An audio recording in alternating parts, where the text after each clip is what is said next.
અને સદગુરુના શરણે કોઈ જીવ જાય તો આ બધી વાતો સમજાય એવું છે. હમણાં વાત કરી રામ નામ તું રાખ હૃદયમાં.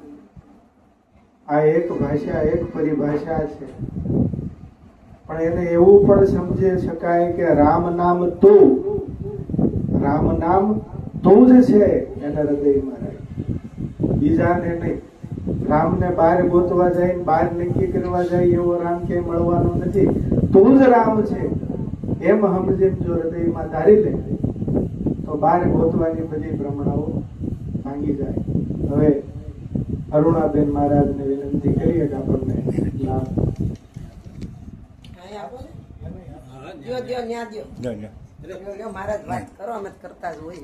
અમે કરતા જ હોય ને, તમે બોલો કે નહીં બોલે બધું એક જ છે ને. સદગુરુ મહારાજની જય.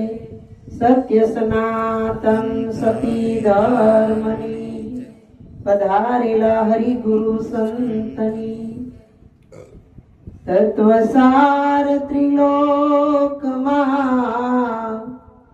ગુરુ ગોવિંદ કરો.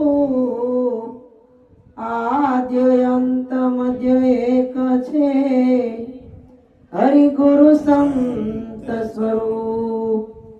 તો ધ્યાન મૂલ્યમ ગુરુ મૂર્તિ, પૂજા મૂલ્યમ ગુરુ પદ, મંત્ર મૂલ્યમ ગુરુ વાક્યમ, મોક્ષ મૂલ્યમ ગુરુ કૃપા. લાલી મેરે લાલ કી અને જીત દેખું તિત લાલ, लाली देखन में गई खुद भी हो गई लाल. सदगुरु મહારાજની. આજે ધીરુભાઈ ના ઘરે ચેતન મહારાજે ભજન ભાવ રાખી અનેક સંતોને બોલાવી અરસપરસ દર્શન દીદાર કરાવ્યા અને ભજનનો લાભ અપાયો. કારણ કે ભજનમાં તો જાવું બધાને, પણ ભજન કોક કરાવે તો જવાય ને. એટલે ધન્યવાદ છે જેના જીવનની અંદર આવા સદ વિચાર આવે કે આપણે વિચારોની આપણે કરવાની છે. ખરેખર આપણા વિચાર બીજે પ્રગટ કરવાના, બીજાના વિચાર આપણે લેવાના, અને બધા વિચાર એક થઈ જાય ત્યારે આપણી વાણી સુધરે, વર્તન સુધરે, વ્યવહાર સુધરે, અને આપણો સત્ય જે છે જીવનની અંદર એનો પ્રકાશ થાય. કારણ કે સત્ય છે એક ઈશ્વર છે, અને ઈશ્વરનું નામ એ જ સત્ય છે. એટલે કીધું ને, પોતે કૃષ્ણમાં, કૃષ્ણ પોતામાં, કૃષ્ણ વિના દિશે નહીં ક્યાંય. આ જગતની અંદર મહિમા હોય તો એક નામનો છે, પણ સંતો તો એની ભાષામાં એમ પણ કહે છે કે નામ રૂપ ગુણ નહીં હમારે, કબહુ ન ધરો અવતારા. નિરાંત મહારાજે કીધું. ઈ હદે પહોંચ્યા પછી નામ રૂપ અને ગુણનો નાશ છે, અને ચોથું પદ છે ઈ અવિનાશ છે. અને ચોથા પદનો જેને ભેદ જાણ્યો ને ઈ તરત ખરો બન્યો. પણ ખરેખર ચોથું પદ કેવું કોને? જ્યાં સુધી ખબર નથી ત્યાં સુધી અંધાધુંધીમાં અને અટવણીમાં એટલા બધા ભટકશું કે આપણે આપણા સ્વરૂપની ખબર ગુરુ મહારાજે કરી છે છતાં પણ ભૂલાઈ જાય. એટલે જાજુ કઈ કહેવાની જરૂર નથી. આ જગતની અંદર દરેક જીવને જ્ઞાન છે. ઓઢવા પાથરવાનું, કપડા પહેરવાનું, ખાવાનું, પ્રસંગમાં જવાનું, સવારે વહેલા જાગવાનું, ધંધે પાણી કરવાના, બધી જ ખબર છે. પણ પોતાના નિજ નામની, પોતાના સ્વરૂપની, પોતાના જ્ઞાનની ખબર નથી. એટલે સંતો પોતાનું જ જ્ઞાન બતાવે છે. સદગુરુ કોઈ એમ નથી કહેતા કે ગુરુ શરણે ગયા પછી ગુરુના ચરણમાં બેહી રહેવું. ગુરુ ચરણ નહીં પણ ગુરુ પદ. કારણ કે ગુરુ પદ પંકજ પૂજતા 14 લોક પૂજાય. આપણે પદને એકું મૂકી અને પ્રતિષ્ઠા, માન મોટપ અને મોભામાં ચડી ગયા. પણ સંતોએ કીધું કે આ જગતની અંદર જ્યારે અજ્ઞાની જીવ અહંકાર ઓગળશે અને ભીતરથી પ્રેમ ભરપૂર પ્રગટશે, અને પ્રેમ પ્રગટે એટલે એનો જીવનની અંદર આનંદ આવે અને આનંદ આવે તો જ પરમાનંદમાં પ્રીતિ થાય. અને પરમાનંદની જેણે પ્રાપ્તિ કરી લીધી એને પછી જગતના બધા જ આનંદ તુચ્છ ગણાય છે. આનંદ તો સંતોએ ઘણા બતાવ્યા, વિષયાનંદ, ભજનાનંદ, અખંડાનંદ, પરમાનંદ. પણ જેને પરમાનંદની પ્રાપ્તિ થઈ ગઈ એને આ જગતની અંદર બીજું કાંઈ કરવાનું નથી. અને કાંઈ કરવાનું નથી, ત્યાં બધું જ કરવાનું છે. સંતોએ કીધું કે કર્મકાંડ નથી કરવાના, પણ પોતાની ઓળખાણ કરવા માટે ઘણી મહેનત કરવી પડશે. અને પોતે ઓળખાણો કે નહીં એ સાબિત કરવા માટે ઘણું બલિદાન દેવું પડશે. અને આગલા મહાપુરુષોએ આ જગતની અંદર ઘણા બલિદાન દીધા. કારણ કે કોઈએ કરવત મુકાવ્યા, કોઈ ભરી બજારમાં વેચાણા, કોઈ દીકરાને ખાંડ્યા, અને કોઈ પોતાના પુત્રને પણ બજારની અંદર વેચ્યા, અને કોઈએ પોતાની પત્નીને દાનમાં પણ આપી દીધી, અને કોઈએ આ જગતની અંદર વૈભવ વિલાસ માન મોટપ છોડી અને કેવલ પરમાત્માના શરણમાં વયા ગયા. એટલે બલિદાન દેવું પડે. બલિદાનને યોગદાન દીધા વગર આ યોગેશ્વરની પ્રાપ્તિ થાય એવું નથી. ખાલી વાતો કરવાથી સંતો કહે છે આપણો મેળ ન મળે. કારણ કે કીધે કશું ન ઉપજે, વાતું વાળું ન થાય. જો પાણીનું ઘી બનતું હોય તો દુનિયા લોકો શું કામ ખાય? એટલે સંતો કહે છે વાત કરો તો એવી કે વાણી એસી બોલી અપના આપા ખોઈ, ઓરન કો શીતલ કરે અને ખુદ ભી શીતલ હોય. આપણે વાણી એવી વાપરીએ ને તો બીજા તો શીતળ થાય, આપણને પણ શાંતિ મળે. અને સંતોએ ખરેખર એમ જ કીધું કે શાંતિ પ્રમાણે એને સંત કહીએ, એના દાસના દાસ થઈને રહીએ. પરમાત્માના દાસ આપણા સદગુરુ છે અને આપણે સદગુરુના દાસ. એટલે દાસના દાસ. અને દાસના દાસ થવું હોય તો અહંકાર ઓગાળવો પડે. અને અહંકાર ઓગળે તો ભ્રમ અને ભેદ અને ભ્રાંતિ છે એ મટે. અને ભ્રાંતિ તૂટે પછી પરમાત્માની જાગૃતિ થાય. અને જેને જાગૃતિ થઈ ગઈ છે એ આ જગતની અંદર ઇતિહાસના પાને અમર થઈ ગયા છે. પણ સંતોએ કીધું અમર પછેડો મારા ગુરુજી આપ્યો, નિર્ભય થઈ ફરું નિત આનંદમાં, નિજ નામે હું રહું નગરમાં, કાયમ રહું અપની ધૂનમાં. અમર પછેડો મારા ગુરુજી આપ્યો. આપણે આપણી ધૂનમાં રહેવાનું. આપણે તો કઈક પાણી આવવાનું હોય કે કઈક વાવાઝોડું આવવાનું હોય, વરસાદ થવાનો હોય, કઈક અજુગતું બનવાનું હોય એટલે ધૂન કરવા બેસી જાય મંદિરમાં, પણ અવતારોની, જુદા જુદા ભગવાનની. પણ આ સંતોએ કીધું અપની ધૂનમાં, પોતાની ધૂનમાં મસ્ત રહેવાનું છે. આનંદે કીધું ને मैं हूँ आनंद आनंद मेरा, आनंद के सिवा कुछ नहीं, मुझे मेरी मस्ती कहाँ लेके आई, जहाँ मेरे अपने सिवा कुछ नहीं. દરેક સંતો એક જ વાત કરે. અત્યારે તો હાલની અંદર તો બધા જ સંતો એવું કહે છે કે સ્વરૂપનું જ્ઞાન થઈ જાય પછી કાંઈ કરવાનું રહેતું નથી. પણ સ્વરૂપ એટલે શું? સ્વ એટલે પોતે, અને પોતાનું રૂપ એટલે કે આ દેખાય. પણ સંતોએ કીધું દેખાય તો માયા છે, અને માયા છે એ વિનાશી છે. અને માયાની અંદર રહી અને પળે પળે હોકારા કરી રહ્યો, બોલી રહ્યો છે, ક્ષણે ક્ષણે આપણને યાદી દેવડાવે છે. એ છે ઈ માયાપતિ છે.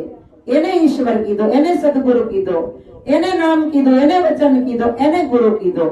જો આ વસ્તુ જણાઈ જાય તો સ્વરૂપ, સ્વ એટલે પોતે, અને સ્વ સ્વરૂપનું અનુસંધાન કરવાનું છે. પોતાથી જ પોતાની ઓળખાણ થાય. પણ ક્યારે?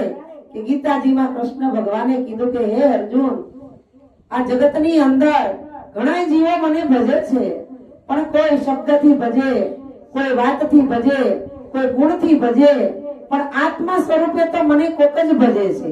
એટલે મને આત્મજ્ઞાની છે એ વધારે પ્રિય છે. કેવી રીતે? કે આત્માને ઓળખવો હોય ને તો દેહને વિનાશી જાણી અને દેહ હોવા છતાં વર્તે દેહાતીત એવા સદગુરુના ચરણમાં વંદન હો ગણિત. પોતે દેહ છે છતાંય દેહ નથી એવું મનમાં રાખવાનું છે. અને કોઈને કહેવાની જરૂર નથી. કારણ કે દેહ વગર ભજનમાં અવાય નહીં, દેહ વગર ભજન ગવાય નહીં. શરીર ન હોય તો સત્સંગ કરાય નહીં, શરીર ન હોય તો કોઈનો સત્સંગ સંભળાય પણ નહીં. પણ શરીર છે છતાં નથી. હદ ચલે સો ઓલિયા, બેહદ ચલે સો પીર, હદ અનહદ દોનો ચલે, વાંકા નામ ફકીર. એટલે સંતોએ કીધું, આ કહું તો હે નહીં, ના કહા ન જાય, આ ના કે બીચ में સુરતા શબ્દ સે લગાય.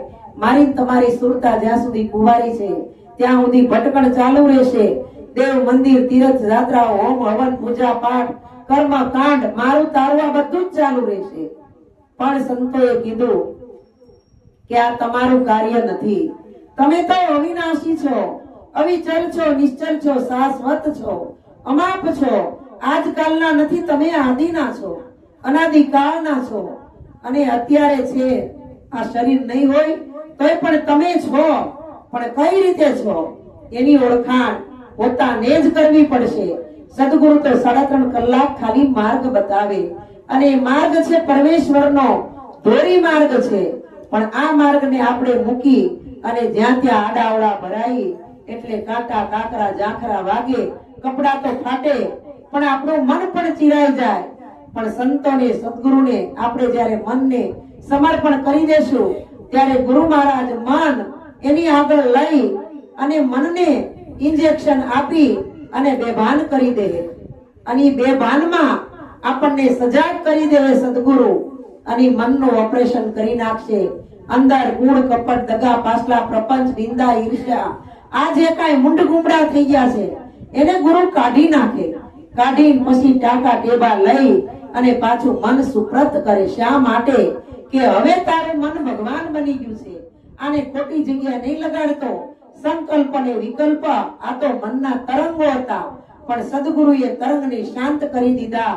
અને આ જે લહેર છૂટી હતી ને સંસારની, એ લહેરને પણ સમાવી દીધી અને જ્ઞાનની લહેરમાં લગાડી દીધા. પછી કે ને મને સદગુરુ મળ્યા પૂરા રે, અગમ નિગમની ગમ લાગી. તો પૂરા ગુરુ મળ્યા એનું પ્રમાણ શું? કે પૂરા ગુરુ કી એહી નિશાની, અપના આપ લિખાયા મેં તબ જાનો પૂરા ગુરુ મિલી આયા. પોતાના જ સ્વરૂપની સદગુરુ ઓળખાણ કરાવે. કોઈ સદગુરુ એવું કહેતા નથી કે અમારી પાછળ પાછળ ફરજો, દિવસમાં 10 વાર પગે લાગજો, અમારી પૂજા કરજો. એ તો આપણા શરીરનો ધર્મ છે, ભૌતિક ધર્મ છે કે ઈશ્વર છે અગાઢ છે. પણ જે ગાંઠેથી જ્ઞાન મળ્યું એ ગાંઠ મારા તમારા માટે પૂજવા માટે લાયક છે. પણ ક્યારે? કે જ્યારે જરૂર પડે ત્યારે, વારે વારે નહીં. આપણે તો ભગવાનની ખોજ કરવા નીકળ્યા અને ભગવાનને મૂકી દીધા અને સદગુરુના દેહિક ખલકામાં ખોવાઈ ગયા. પણ સંતોએ કીધું કે આ દેહ છે એ ગુરુ નથી, વ્યક્તિ છે એ ગુરુ નથી, જન્મે મરે એ ગુરુ નથી. ગુરુ તો અજર અમર ને અવિનાશી છો, વ્યાપકમાં છે, ઘટો ઘટમાં છે. એકે ઘટ ગુરુ વગરનો ખાલી નથી. એટલે કીધું આપ વ્યાપમાં ને વ્યાપ આપમાં. જો આ સમજાઈ જાય તો વ્યાપક પદની ઓળખાણ થાય. અને વ્યાપકમાં જ ઈશ્વર છે એમ આપણું સ્વરૂપ પણ વ્યાપકમાં છે. એટલે સમાન દ્રષ્ટિ થઈ જાય. આપણે તો હજી કોઈને પગે લાગવા જાય ને તોય આપણને ગમે એને લાગી, ન ગમે એની સામુય ન જોઈ. હજી દ્રષ્ટિમાં ફેર પડ્યો છે. પણ જ્યાં સુધી દ્રષ્ટિ નહીં સુધરે ત્યાં સુધી દ્રષ્ટા ક્યારેય નહીં ઓળખાય. અને ઈશ્વર છે ને દ્રષ્ટા છે, બધું જોયા કરે છે, કોઈને કાંઈ કહેતો નથી અને કોઈને કાંઈ એનું વળતર પણ આપતો નથી. એ તો આપણા કર્મ પ્રમાણે બધું મળે છે. એટલે સંતો કે કર્મ કિએ જા, કર્મ કિએ જા, ધન की चिंता मत कर तू इंसान, जैसा जैसा कर्म करेगा फल देगा भगवान. सदगुरु के दरबार में कोई कोई आता है. गुरुना दरबाરમાં કોક કોક આવે. શિવના મંદિરમાં આખું જગત જાય, પણ સદગુરુના દરબારમાં તો કોક કોક. સંતોએ કીધું હો લાખન મેં એક. કોકની ભીતરની ભક્તિ જાગી જાય ને એટલે સંતો કહે છે એ જી મારો સદગુરુ સાચો સમજાવે. નારાયણ સ્વામી મનડો રંગાણા વિના, ભીતર ભીંજાણા વિના ભક્તિ નો ભાવે રેજી. મનડો રંગાણો જદી રોહિદાસ ચમારનો તેદી. મનડો રંગાણો જ્યારે રોહિદાસ ચમારનો ત્યારે ચમાર કુંડમાં ગંગાજી રે એ નારાયણ સ્વામી ભીતર ભીંજાણા વિના મનડો રંગાણા વિના ભગતી નો વેરેજી. રોહિદાસ ચમારના કુંડમાં ગંગાજી પધાર્યા ને એમાં આ એક ચમાર કુંડ જ છે. એને એકને નહીં આપણી પાસે છે. પણ જો આપણે એવું ભજન કરીએ, આપણે એવા જ્ઞાનની જાગૃતિમાં રહીએ, આપણા ભીતરના સદગુરુને જગાડીએ ને તો આ ચમાર કુંડમાં ગુરુના મુખમાંથી જે જ્ઞાન ગંગા આવે ને એ આમાં પ્રગટ થાય અને થાય, એમાં શંકા નથી. પણ આપણી રુચિ એમાં ન હોય એટલે આપણે કહીએ કે અમને યાદ નથી રહેતું. યાદ ક્યાંથી રહે? કારણ કે નથી યાદ રાખવાનું, એ આપણે યાદ રાખીએ છીએ. અને યાદ રાખવાનું એમાં આપણું મન ઠેરાવતા નથી.